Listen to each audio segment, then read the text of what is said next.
Hola amigos, ¿qué tal? Sean todos y todas bienvenidos a Espacio Precisando. Gracias por el honor de su sintonía. Hoy les damos la bienvenida a este primer programa del año 2024, deseando a todo el país, a toda la sociedad dominicana, prosperidad, salud y sobre todo muchas bendiciones. Hoy un programa importante, interesante como siempre.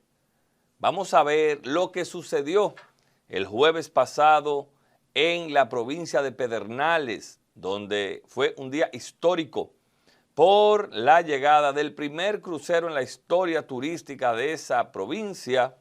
Vamos a ver imágenes, vamos a ver reacciones y demás.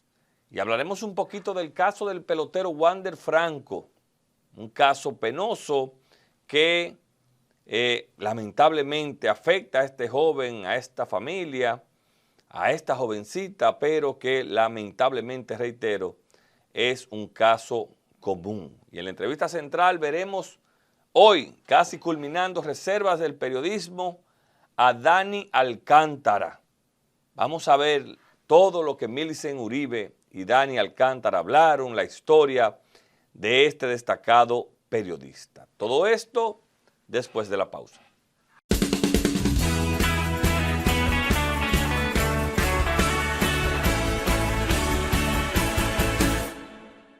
Gracias amigos por continuar con nosotros. Miren, el jueves de esta semana que culmina hoy domingo, la República Dominicana, sobre todo la provincia de Pedernales, vivió un momento histórico que sin dudas, como dijo el presidente de la República, Luis Abinader, inició el despegue turístico de Pedernales y las zonas aledañas.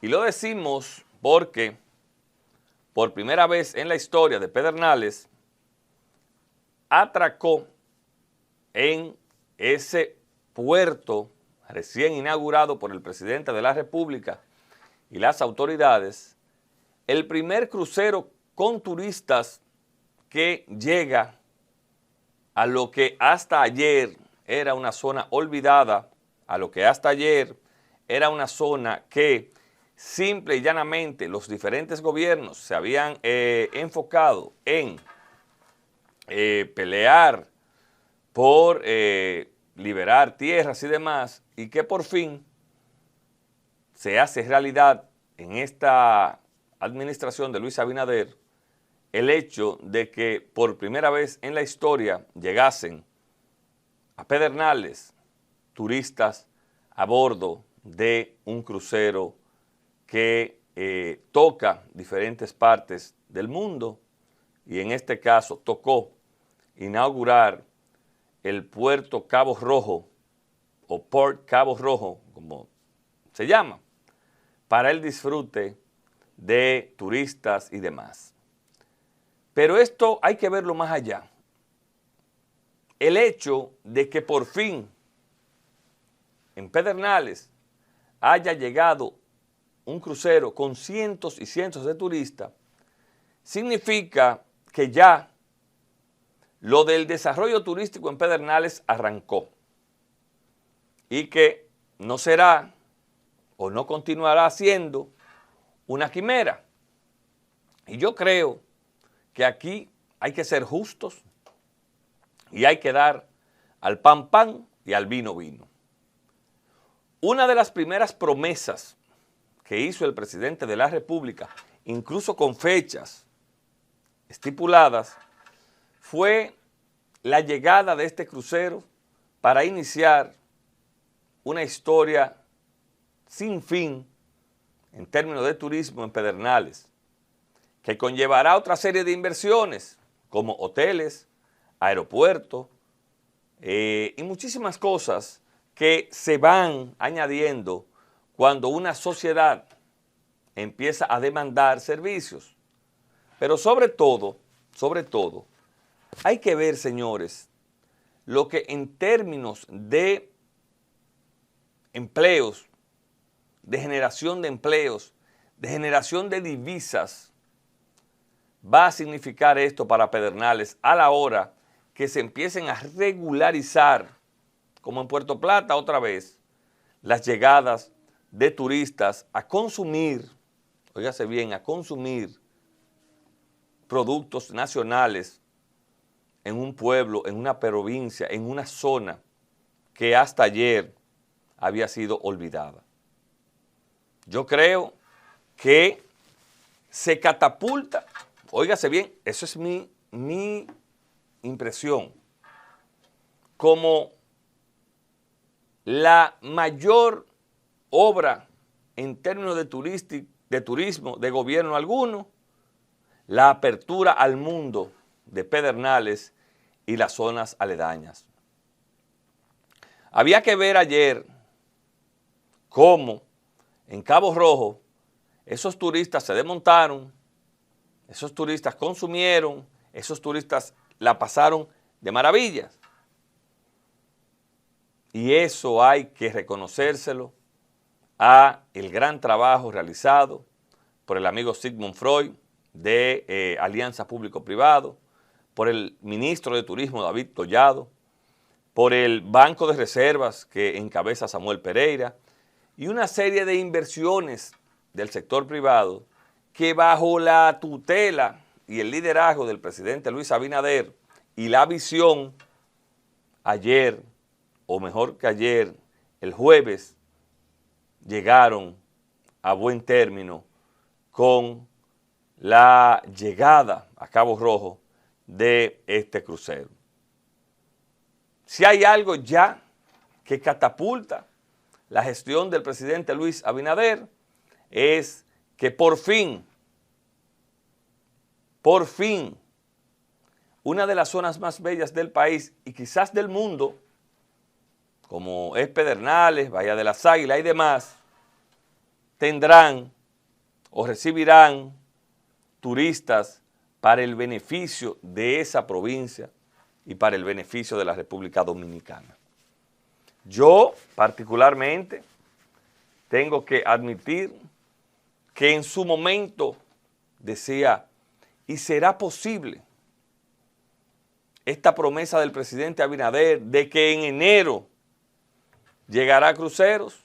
Bueno, la mejor noticia es cuando las acciones de la autoridad, en este caso del gobierno del presidente Abinader, responden por sí mismas. Y hoy el país celebra la llegada de ese crucero. La República Dominicana se regocija porque seguimos ampliando la oferta turística en el país con la incorporación de Cabo Rojo en Pedernales. Y que mencionamos solo a Pedernales, pero esto va a contribuir a que otras zonas aledañas se desarrollen, a que otras zonas aledañas tengan movilidad económica, a que otras zonas también se monten en el tren del desarrollo turístico como tanto había deseado esa zona. De manera que saludamos, felicitamos y reconocemos sin mezquindad el trabajo, el empeño, el esfuerzo y la dedicación que a esto le puso el presidente de la República y su equipo. Yo les aseguro que ustedes van hoy domingo a Pedernales y hoy Pedernales es otro. O pregúntenle a Puerto Plata cuando llegan 2 o 3 cruceros juntos, lo que significa para esa zona, para esa provincia, el hecho de que 1,000, 2,000, 3,000, 4,000 turistas, cuando menos, salen a consumir por sus calles y gastan un promedio de $100 cada uno. Y ya verán. De manera que felicidades a Pedernales, felicidades al gobierno y felicidades a los inversionistas. Miren, lamentablemente, así como tocamos temas positivos, en las sociedades variopintas como esta, tenemos que tocar temas negativos. Y es el hecho del beisbolista de Grandes Ligas, super prospecto Wander Franco. Este muchacho está envuelto en un problema que quizás, para no decir que es seguro, le costará su carrera en el profesionalismo en los Estados Unidos.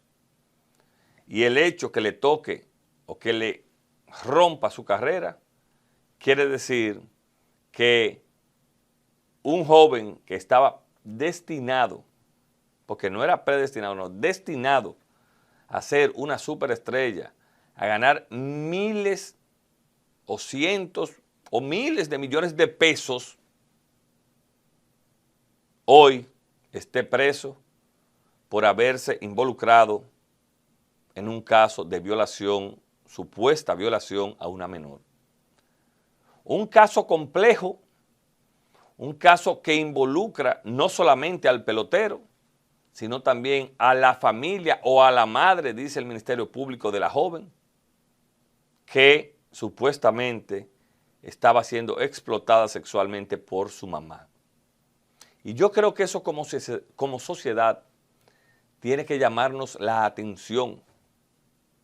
Y cuando digo que tiene que llamarnos la atención, lo digo tanto del lado de los jóvenes que tienen carreras promisorias, no solamente en el béisbol, pero también de las familias. ¿Qué está pasando en el mundo para que una madre venda los servicios sexuales de su hija?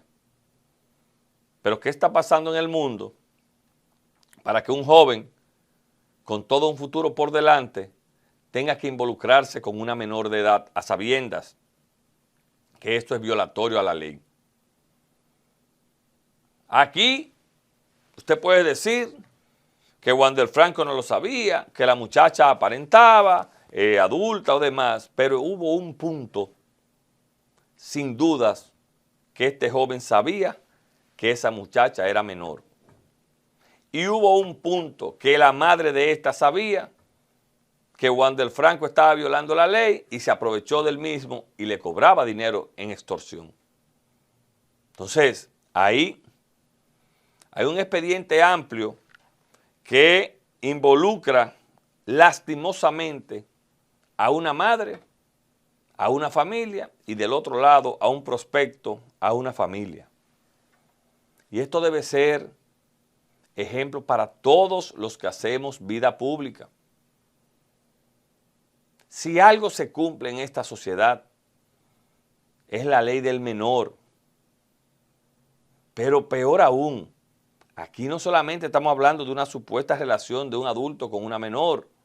Aquí estamos hablando que la madre de esta, según los datos del Ministerio Público, la explotaba sexualmente y según la misma menor, su mamá siempre se había dedicado a esta acción. Óigame esa cosa.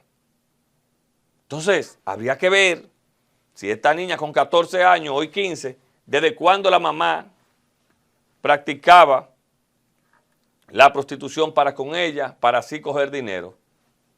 Porque aparentemente el modus operandi era, te la meto en la cama, te digo que es menor después de, y por ahí María se va.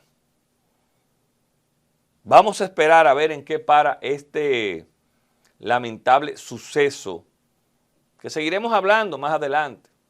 Vamos a ver si traemos a Mario Minaya a hablar de la conducta la semana que viene. Vamos a llamar a Mario, Misael, a hablar de la conducta, a ver qué está pasando. O lo entrevistamos ya que tenemos la tecnología vía Zoom, en vivo, porque esto amerita que un profesional de la conducta examine los diferentes escenarios. Señores, no se vayan para que disfruten de lo que ha sido una trayectoria importante en el periodismo dominicano, hasta llevarlo a convertirse en uno de los periodistas más influyentes del país. Vamos a ver la conversación de nuestra colega y amiga Millicent Uribe con Dani Alcántara en Reservas del Periodismo. Todo esto después de la pausa.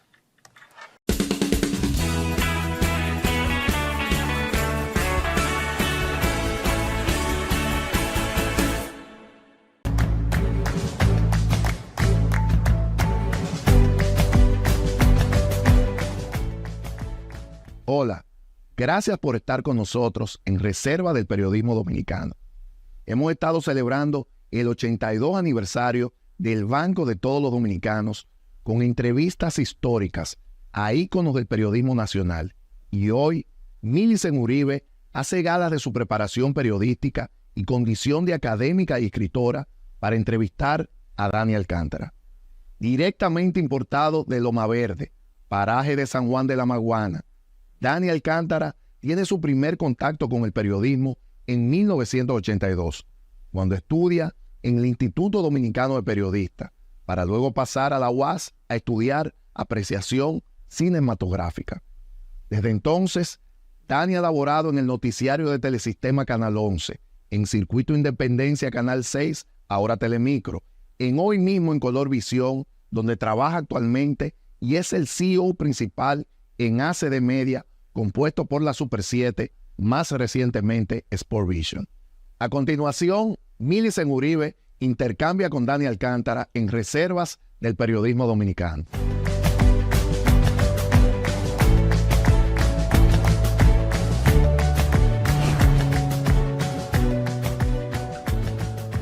Hoy, en Reservas del Periodismo, Dani Alcántara, periodista, empresario, responsable de impulsar varios medios de comunicación y además un connotado líder de la opinión pública dominicana.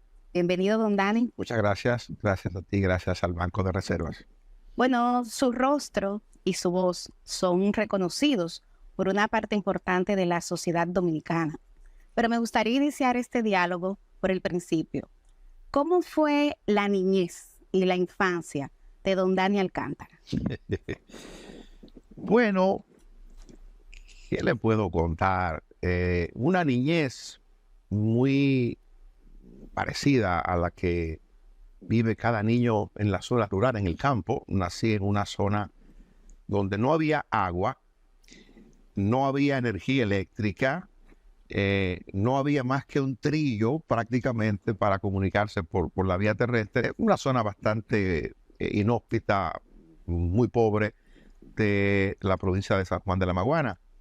De niño me tocaba buscar agua al río más cerca, al arroyo más cerca.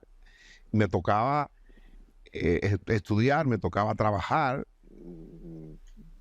Durante muchos años tuve que acompañar a mis padres a una de las tareas fundamentales de producción para nosotros en ese momento, en una zona rural de la provincia de San Juan, que era administrar, manejar un pequeño colmado de la familia. Y en ese colmado yo cuento mucho que aprendí a tenerle respeto al dinero. Desde los 8 años hasta los 19, 11 años, me tocó administrar el colmado de la familia. Primero entrar a ayudar con mis padres que tenían otras actividades. Mi papá era agricultor, ya no lo ejerce. Mi mamá tenía otros negocios en el municipio cabecera de la provincia. Viajaba mucho a la capital a comprar ropa que posteriormente vendía allá en el campo, y eso me obligaba entonces, como hijo mayor, a ponerle frente a la pequeña empresa que operaba en la casa, que era un colmado.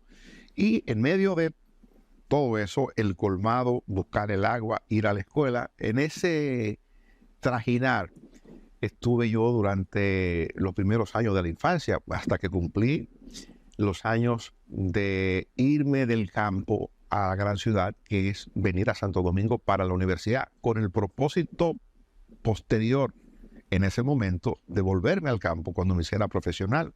Caso error o errado cálculo, porque eso no ocurrió nunca. No ocurrió nunca. Cuando me atrapó la gran ciudad, me hice periodista, bueno, y aquí estoy. Pero, ¿en qué momento de su vida usted decide estudiar periodismo y por qué? Y lo pregunto porque de la administración del colmado pudo haber nacido temprano un empresario. Sin embargo, tenemos un periodista. ¿Sabe que yo comencé a estudiar periodismo por cosas que me ocurrían de chico? Yo era el chico más tímido de la clase. Yo era un chico tímido en los medios, en un club, en reuniones.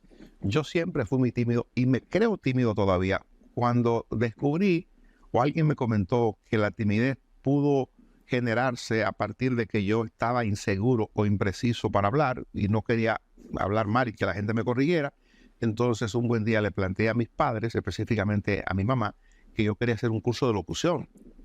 Entonces ella hizo un esfuerzo extraordinario porque en ese momento no había tantos recursos como para pagarme un curso que yo tenía que irme al pueblo, del campo al pueblo, a hacer el curso de locución una vez a la semana y pagar 15 pesos mensual, que era un dinero significativo en ese momento.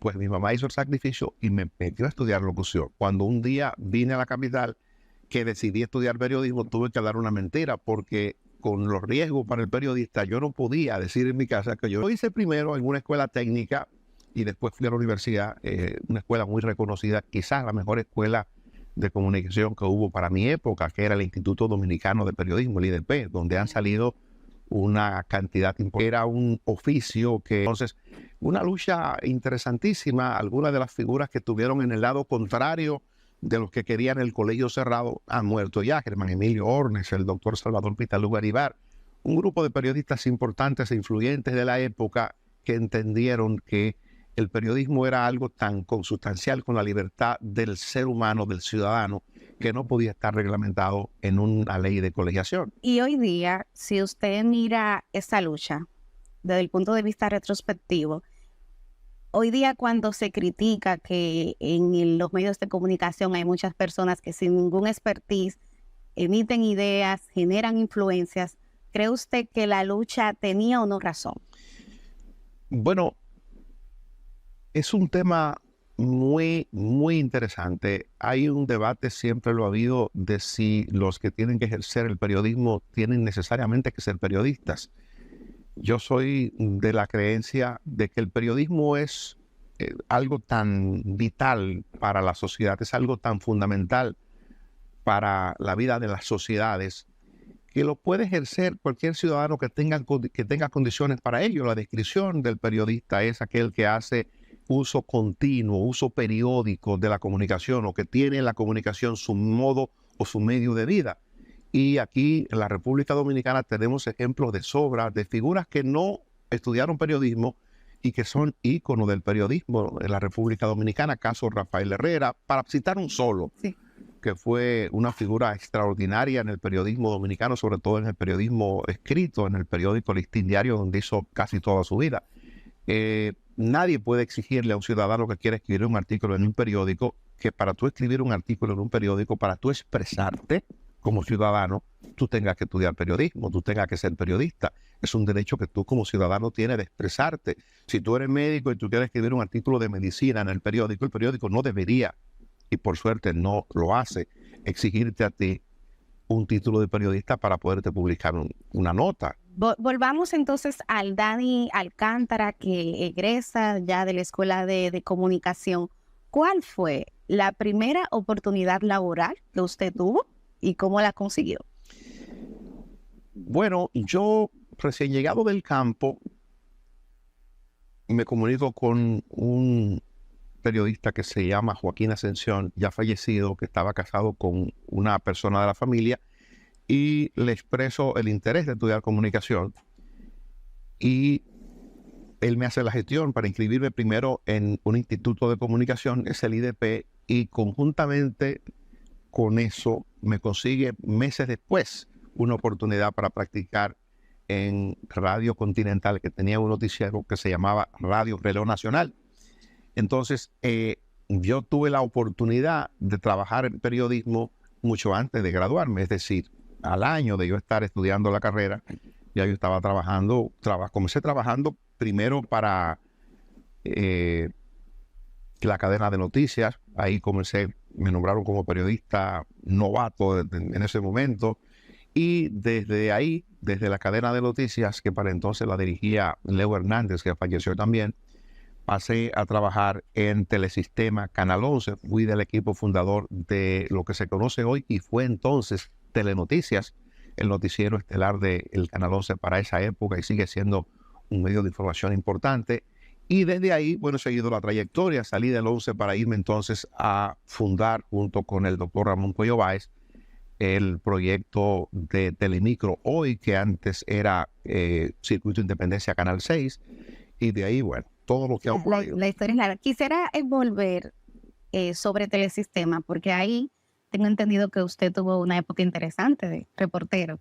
Y me llama la atención, don Dani, que he escuchado siempre a ejecutivos de medios que se quejan de añorar el reporterismo y dicen que esa es casi la mejor etapa de un periodista. En el caso suyo, ¿cómo fue esa experiencia de ser un reportero? Bueno, yo creo que he dicho antes que no tuve mucha suerte porque yo era de esos que quería dedicarle más tiempo al reporterismo.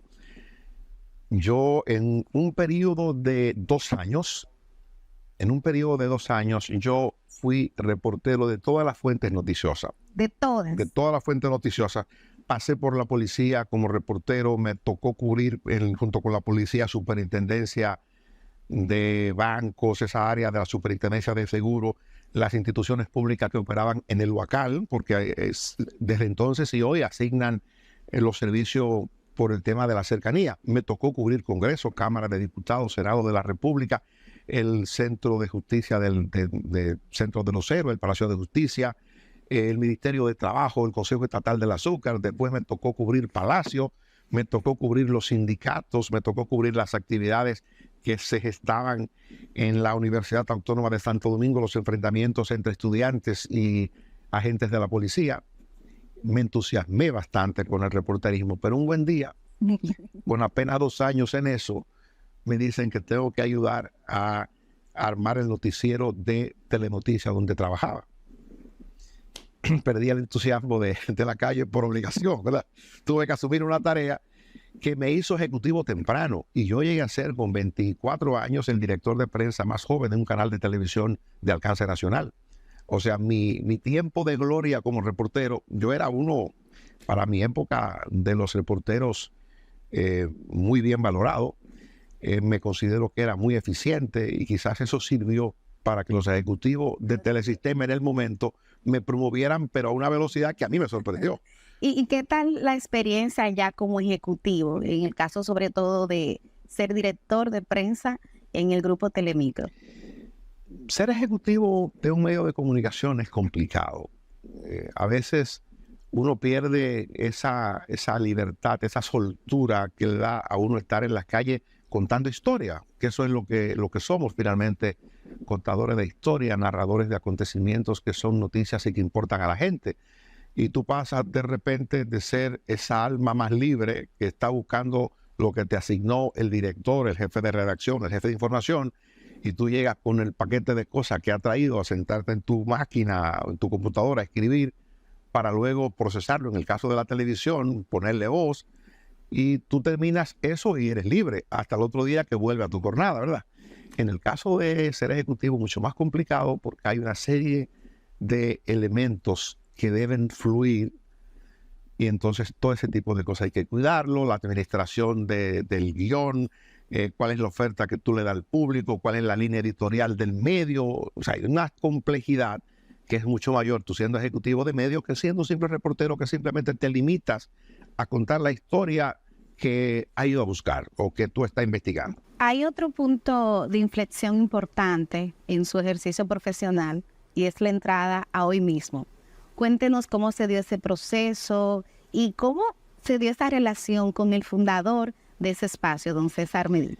Eso fue muy casual, porque en noviembre del año 2009 yo decido irme de Telemicro. Entendía que las condiciones que se habían creado no me daban tranquilidad para poder ejercer el trabajo que venía ejerciendo, y decido irme. Y en esa ocasión hago un viaje para Portugal y tengo que hacer escala ese día en Madrid, en España. Y cuando llego al hotel donde me voy a quedar, me encuentro con César Medina, que era el productor del programa de la mañana con el que yo competía. Yo en Telemicro, César y su equipo en Colorvisión. Pues me dice que quería hablar conmigo, que estaba tratando de localizarme, que se había enterado de que yo me había ido de Telemicro, que quería hacerme una oferta. Yo en broma le digo, ¿pero qué tú me puedes ofertar? Yo acabo de dejar un trabajo donde competía contigo, ¿qué cosa tú me puedes ofrecer? una broma. Y me dijo, no, quiero hablar contigo en serio. Cuando tú regreses a República Dominicana, yo quiero que nos juntemos para proponerte la oportunidad de integrarte al equipo del programa. Bueno, al regreso, que ocurrió 1 o 2 semanas después, nos juntamos aquí en República Dominicana y acordamos que yo participara en el programa. Yo le puse una condición que era que yo quería sacar mi programa Proceso, con el que me había ido de Telemicro, en el mismo canal donde yo pudiera estar participando en otro programa. Él se comprometió a gestionarme con la administración de Colorvisión, que Proceso saldría por Colorvisión los domingos. Y digo, bueno, si eso ocurre, entonces vamos a evaluar seriamente la propuesta tuya para que yo participe en el programa de la mañana. Pues ambas cosas ocurrieron. Él me logró hacer la gestión para el espacio me lo concedieron para renta, lo hicimos.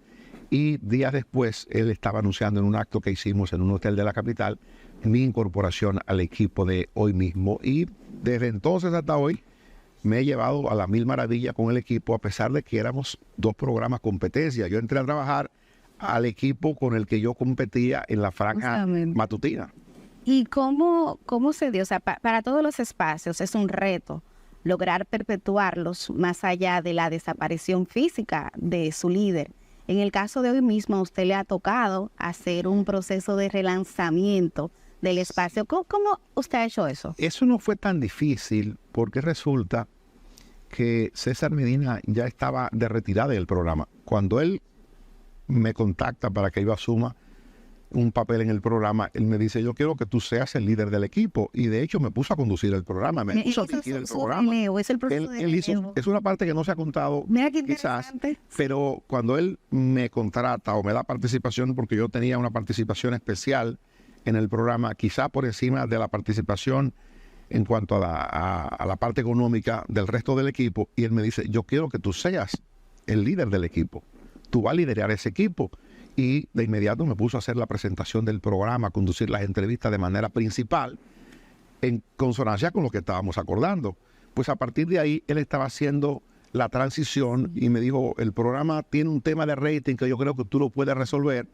En efecto, el programa a partir de entonces, coincidencia o no sé qué, pero comenzó a tener niveles importantes de audiencia y su salida de la pantalla se fue notando cada vez menos. Ya él estaba dedicado por completo a su tarea de embajador y posteriormente le atrapó la enfermedad y se nos fue. Pero ya su presencia se había ido reduciendo en la televisión. ¿Y cómo es el día a día en Hoy Mismo y cuáles son además las directrices de opinión y ética que rigen la conducta diaria en ese espacio? Bueno, en Hoy Mismo, igual que en otros espacios donde yo participo, por ejemplo, yo venía de Matinal 5, y cuando llego Hoy Mismo, lo que vi, y eso ha garantizado mi permanencia por muchos años. Yo me fui en el 2009, estamos en el 23, estamos hablando de 14 años. Sí. Tengo 14 años, parece que fue ayer.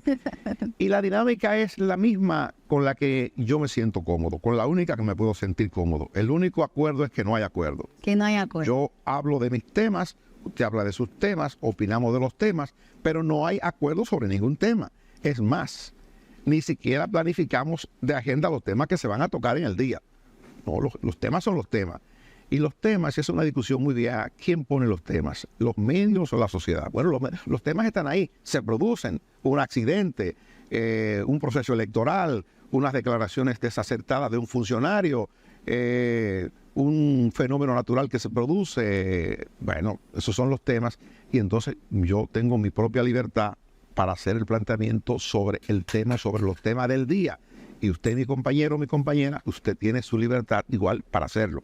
Y lo digo yo, que me toca dirigir un equipo amplio de comunicadores. Nosotros tenemos un gran equipo en la plataforma de comunicación que manejamos hoy día a través de ACD Media, con varios medios de comunicación, con una cantidad importante de talentos de comunicadores.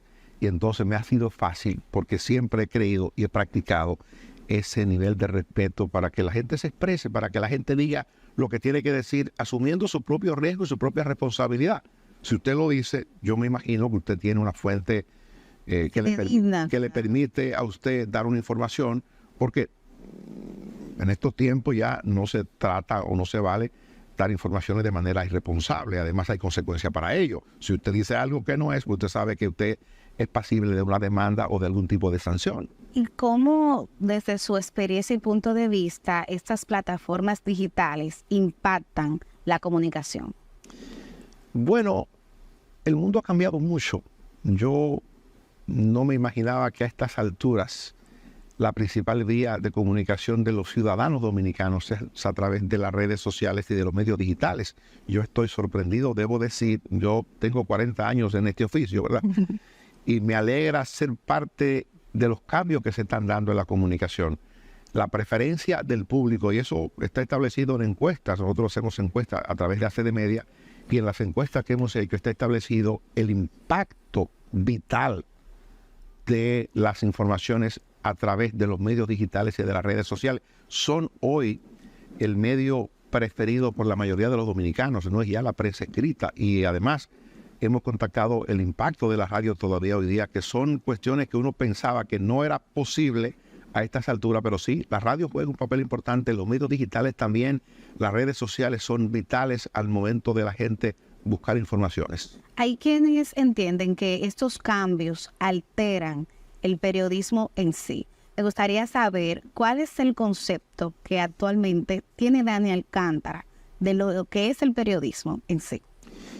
No, yo creo que estos cambios no alteran el periodismo. Creo que la gente puede confundirse porque cualquiera puede ejercer el papel de periodista, creen muchos, a partir de la emisión de un mensaje en una de las redes sociales. Digamos, si usted escribe algo en Twitter, si usted pone algo en Instagram o donde fuere, usted como ciudadano tiene perfecto derecho de usar las redes para usted comunicarse, para usted decir cosas.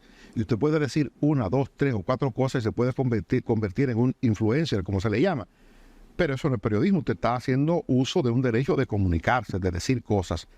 Pero eso es muy distinto al trabajo ordinario que ejercen los periodistas, que lo pueden hacer a través de un blog, a través de un medio social, a través de la prensa tradicional escrita, a través de los medios digitales. El periodista tiene esto como oficio.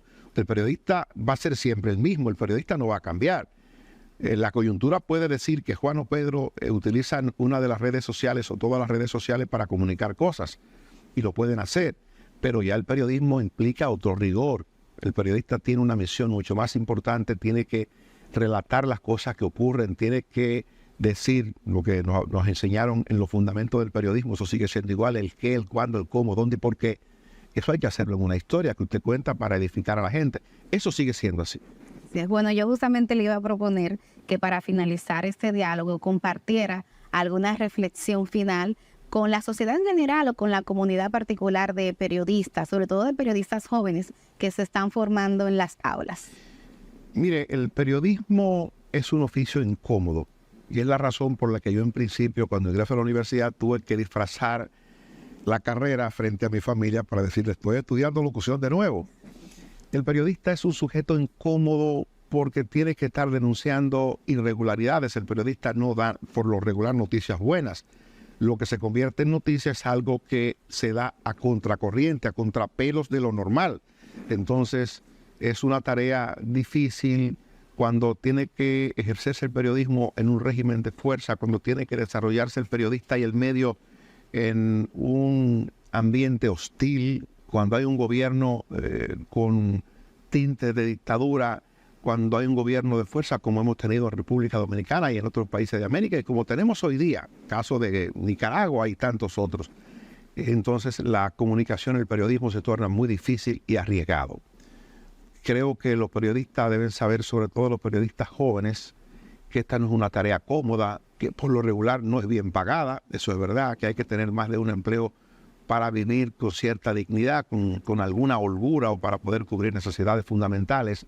Eso es la parte, o de la parte mala, pero de la parte buena es que le da tanta satisfacción a uno descubrir que una historia que se publica ayudó a resolver un problema, que una denuncia que usted sirvió para canalizar en sus medios, sirvió para llamar la atención de la autoridad y la autoridad fue en ayuda de alguien, o que en algún momento pudo haberse o pudo evitarse una situación catastrófica a partir de un reporte, un reportaje que usted presentó en su medio o canalizó para que se publicara. Hay muchas cosas interesantes a partir del ejercicio responsable del periodismo. Creo que a los que se han enamorado de la carrera, le digo que vale la pena. Y sobre todo cuando usted se prepara, cuando usted se forma, cuando usted tiene informaciones que dar, porque no es solo, yo digo, no es solo un contador de historia, es que el periodista, hombre o mujer, tiene que formarse para poder servir con calidad el oficio. Usted tiene que formarse, usted tiene que tener cultura general, tiene que leer, tiene que enterarse de las cosas que ocurren a su alrededor, no es solo la historia de lo que ocurrió.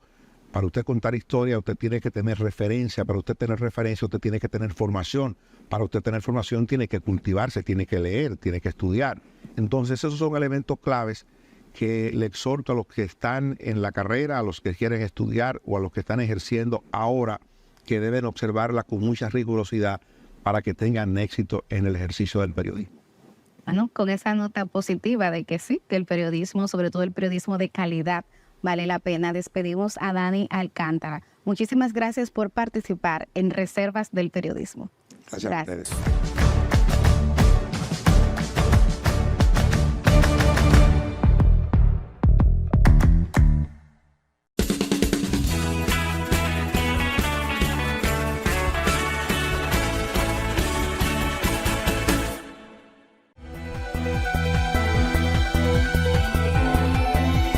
La Dirección General de Migración reveló que en el año 2023 fueron deportados más de 250.000 extranjeros que se encontraban de forma ilegal en República Dominicana. Según la información, estas acciones son el resultado de la implementación de las políticas migratorias llevadas a cabo por el gobierno dominicano, las cuales se realizan en el marco del respeto a los derechos humanos, la integridad de las personas y los acuerdos internacionales, pero siempre siguiendo estrictos procedimientos legales. En otra información, al pronunciar su discurso central del acto en el que se inauguró el nuevo puerto de Cabo Rojo en Pedernales y a la vez la llegada del primer crucero con más de 3.000 personas a bordo, el presidente Luis Abinader proyectó la llegada de 1 millón de turistas para 2026 por esa zona. Durante su alocución, el jefe de Estado afirmó que ya es una realidad el esperado desarrollo del sur, tras indicar que este nuevo puerto no solo representa una oportunidad para fortalecer la economía nacional, sino que también se convierte en un punto de encuentro entre las diferentes culturas que llegan al país a través de los cruceros. En el plano internacional, Rusia y Ucrania intercambiaron cientos de prisioneros de guerra el miércoles en el mayor canje de cautivos desde el inicio de la invasión rusa en febrero de 2022. Las autoridades ucranianas informaron que 230 prisioneros de guerra regresaron al país intercambiados en 5 meses. El Ministerio de Defensa ruso indicó que 248 militares fueron liberados bajo el acuerdo mediado por Emiratos Árabes Unidos.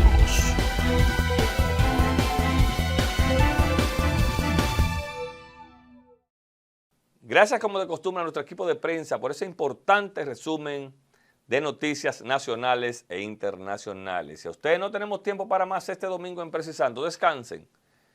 Feliz resto de la noche y continúen con la programación de ATV, Canal 35.